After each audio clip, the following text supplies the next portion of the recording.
I'll admit it. I spend way too much time scrolling the darkest, messiest corners of the internet.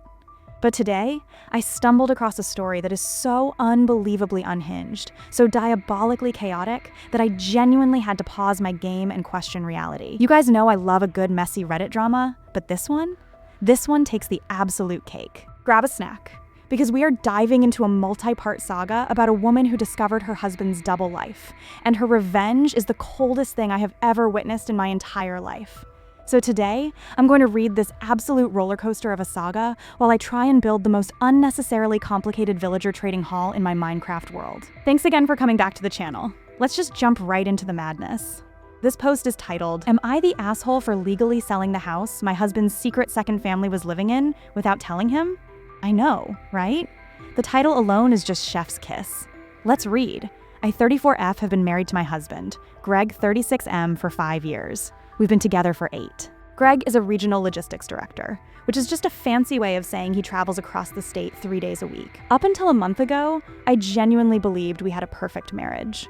We were planning on starting a family next year, we rarely argued, and he always brought me back little souvenirs from his work trips. Now, some financial background is important here. Before I met Greg, I inherited a decent sum of money from my late grandfather, which I used to purchase a cute 3-bedroom townhouse in a city about 2 hours away. It was my investment property. I put it under an LLC, where I am the sole owner. When Greg and I got married, we kept our finances mostly separate, though we have a joint account for our main house bills. About 3 years ago, my property manager retired, and Greg offered to take over managing the townhouse. He said since he travels to that city frequently for work anyway, he could easily handle the tenants, maintenance, and rent collection, saving us the 10% management fee. I agreed, because I completely trusted my husband. For 3 years, the rent money faithfully hit my LLC account on the 1st of every month. Greg would complain occasionally about fixing a leaky sink or dealing with a picky tenant, but overall, it seemed smooth. Well, a month ago, the IRS sent a weird notice regarding my LLC to our home. Greg was out of town, so I opened it. It was a minor discrepancy, but I needed to log into the LLC's bank account to check some past deposits. While I was in there, looking at the deposit history, I noticed something odd. The rent payments weren't coming from a third-party app or a tenant's bank account. They were being transferred directly from an account with a name I didn't recognize, but the routing number matched the credit union Greg uses for his personal checking. Long story short, I did some digging. I found a piece of mail in Greg's home office with the name Sarah on it. I looked up Sarah on social media. Her profile was completely public. My heart completely stopped when I saw her cover photo.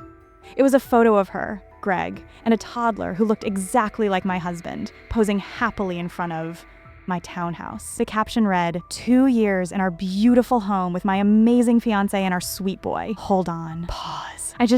I cannot even begin to comprehend the sheer, unadulterated audacity of this man. Are you kidding me? Greg not only started a whole secret second family, but he moved them into a house owned by his wife? And he's been paying the rent to her out of his own pocket to cover his tracks? Dude, the image of this guy complaining to his actual wife about having to fix a leaky sink for his tenants when it was actually his mistress and secret child. It's killing me. It is just so deeply, toxically insane. What an absolute sociopath. Like, think about the logistics here for a second. This guy had to maintain a full-time job, travel schedules, his marriage, his secret engagement to Sarah, and play landlord to his own mistress on behalf of his wife. The amount of pathological lying required to keep that afloat is staggering. He probably had burner phones, fake email accounts, the works. It's exhausting just thinking about it. And he thought he was untouchable right up until the IRS sent a slightly confusing piece of mail. The tax man always gets you, folks! Let's keep reading, because this poster is about to become my favorite person on the internet. I didn't confront him. I didn't scream. I didn't cry. I think my brain just short-circuited into pure, cold survival mode. I printed out everything, every photo, every bank statement, the LLC documentation proving I was the sole legal owner of that property. I took it all to a divorce lawyer the very next morning. My lawyer advised me that since the LLC and the property were acquired before the marriage and completely in my name, Greg had absolutely no legal claim to it. Then, I called a local real estate investor in that city. One of those, we buy ugly houses for cash guys. I didn't care about getting market value. I cared about speed. I explained that the house was fully mine, but I needed a 14-day cash close. He went and did a drive-by, loved the location, and gave me an offer that was about 20% under market value. I accepted it immediately. Here is where the assholes part comes in. The cash buyer needed the house delivered vacant, or he'd have to handle the eviction himself, which would lower the price further. I told him I'd handle it. I hired the most ruthless, by-the-book property management and legal eviction service in the county, since Greg never actually had Sarah sign a formal lease. Because why would he? He was pretending to own the place with her. She was legally considered a month-to-month squatter. I had them serve a formal, legal 15-day notice to vacate, citing immediate sale of the property. They taped the notice to the front door while Greg was back home with me, enjoying a nice steak dinner I had cooked for him. The next day, Greg's phone started blowing up. We were watching a movie on the couch, and he kept looking at his screen, turning pale and excusing himself to the bathroom to make hushed phone calls. When he came back, he looked like he was going to throw up. He told me there was a massive logistics crisis at work, and he had to drive up to the city immediately. I kissed him on the cheek and told him to drive safe. Oh my God, the steak dinner! The kiss on the cheek! This is cinema! This woman is a mastermind. Can you imagine sitting there, eating a steak your wife cooked for you, completely oblivious to the fact that she has legally deployed a tactical nuclear strike on your secret life? The restraint it must have taken her not to just dump the gravy on his head. I would have been shaking. I would have been absolutely losing my mind, but she just sat there and kissed his cheek. Ice cold. This is the kind of petty revenge I strive for. I've read a lot of revenge stories on this channel, but there is something so chilling and brilliant about just quietly selling the house out from under him. Greg is currently having the worst day of his life, and he 100% deserves it. Like, what is his plan here? What is he going to tell Sarah? Hey babe, sorry, my actual wife is selling our house? Let's see what happens next. So here's the update everyone has been asking for. Greg sped up to the townhouse. From what my eviction lawyer gathered, Sarah was in absolute hysterics. The notice to vacate had my LLC's name on it, and the contact was the law firm. Sarah demanded Greg fix it. Greg, panicking, actually tried to call MY Lawyer to block the eviction. When my lawyer answered, he asked Greg, "On what legal grounds are you contesting this? Are you the owner?"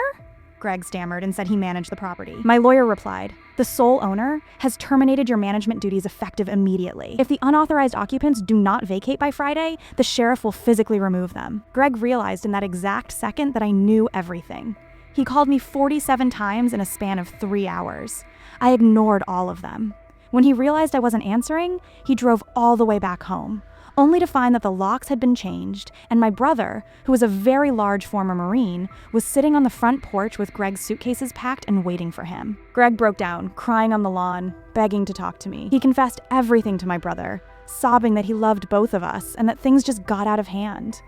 My brother just laughed in his face, handed him his bags, and told him the divorce papers were in the mail. Now, the fallout. Sarah reached out to me on Facebook. Once she found out Greg was actually married to the owner of the house they were living in, she was furious. She genuinely had no idea I existed.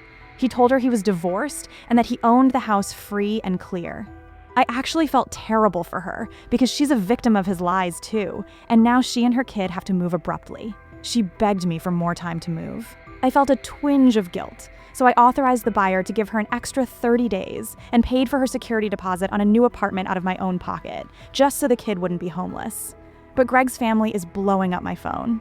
His mother called me a cold-hearted psycho for selling the roof over a toddler's head and said I was being vindictive and cruel. Even a couple of our mutual friends think that while Greg is a monster, pulling the rug out and selling the property out of nowhere was a step too far, and that I escalated the situation purely to humiliate him instead of just leaving him.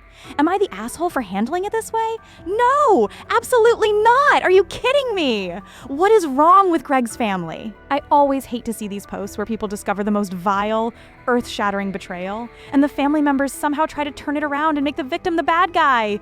No, lady, you did not ruin this family. Greg ruined his own life by thinking he could run a 2-household empire on a logistics manager's salary. Also, what is the mother-in-law's logic here? Her son gets another woman pregnant, lies to both women for years, uses his wife's assets to hide his double life, and the wife is the bad guy for pulling the plug? Typical enabler behavior. If his family thinks it's so horrible, they can pool their money together and buy Sarah a house themselves.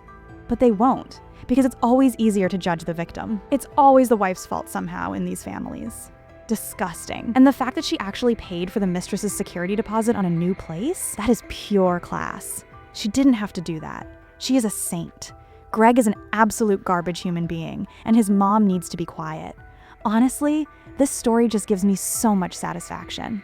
One of the little joys in life is watching people who are toxically deceiving everyone around them have their entire house of cards collapse in real time. Greg tried to have his cake and eat it too, and instead, he lost his wife, his mistress, and the house.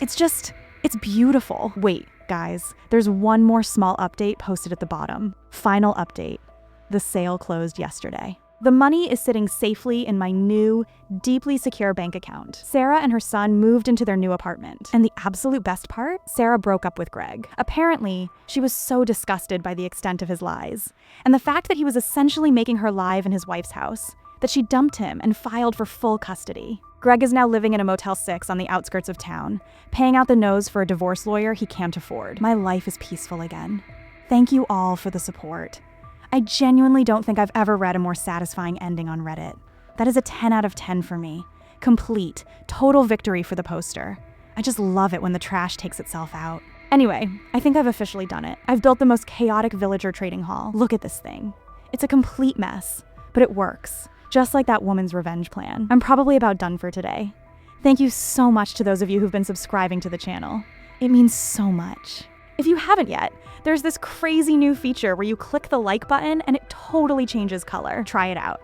I hope everybody's having a great week. And remember to always check who actually owns the house your fiancé claims he bought. See you guys in the next one.